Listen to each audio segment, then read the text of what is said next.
দর্শক, সংবাদের আগে আপনাদের জানিয়েছিলাম যে বিশ্ববিদ্যালয়ের দাবিতে তিতুমীর কলেজের সামনের রাস্তায় ব্যারিকেড দিয়েছেন শিক্ষার্থীরা এবং 4 দিন ধরে চলছে তাদের এই আমরণ অনশন। সেখানকার আরো পরিস্থিতি আমরা জানবো এই মুহূর্তে। তিতুমীর কলেজের শিক্ষার্থীদের আন্দোলন নিয়ে আরো জানাতে যুক্ত হচ্ছেন সেখান থেকে সহকর্মী অন্তরা বিশ্বাস। অন্তরা, দাবি দেওয়ার বিষয় এখন পর্যন্ত শিক্ষার্থীদের কেউ কোনো আশ্বাস দিয়েছেন কিনা?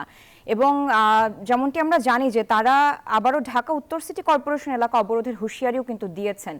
তো এর শেষ কোথায় আসলে? শিক্ষার্থীরা কি বলছেন এই বিষয়ে জানাবেন বিস্তারিত।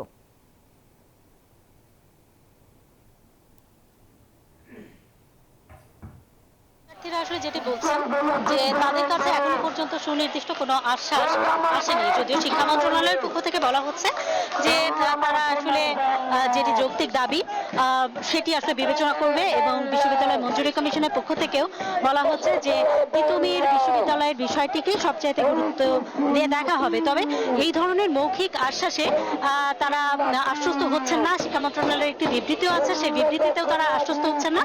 তাদের একটাই দাবি, তাদেরকে বিশ্ববিদ্যালয় হিসেবে স্বীকৃতি দিতে হবে, অর্থাৎ স্বতন্ত্র বিশ্ববিদ্যালয় হিসেবে স্বীকৃতি দিতে হবে।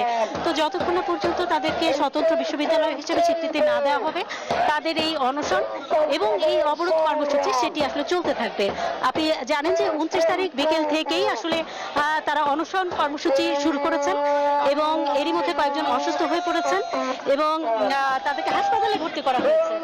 আর আজকে তারা এই কর্মসূচিটি দিয়েছিলেন বিকেল 4টা থেকে 4:30 থেকে তিতুমীর কলেজের সামনে থেকে তারা ব্যারিকেড দিয়েছেন এবং তারপরে তারা মিছিল নিয়ে আমতলী হয়ে রেল লাইনের পাশ দিয়ে আবার আমতলী থেকে কিছুক্ষণ অবস্থান নিয়ে তারা তিতুমীর কলেজের সামনে ফিরে আসেন। এরপরে তারা গুলশান 1-এ যান, সেখানে তারা কিছুক্ষণ অবস্থান নেন এবং তারপরে এখন তারা মিছিল নিয়ে তিতুমীর কলেজের দিকে আবারও ফিরে যাচ্ছে।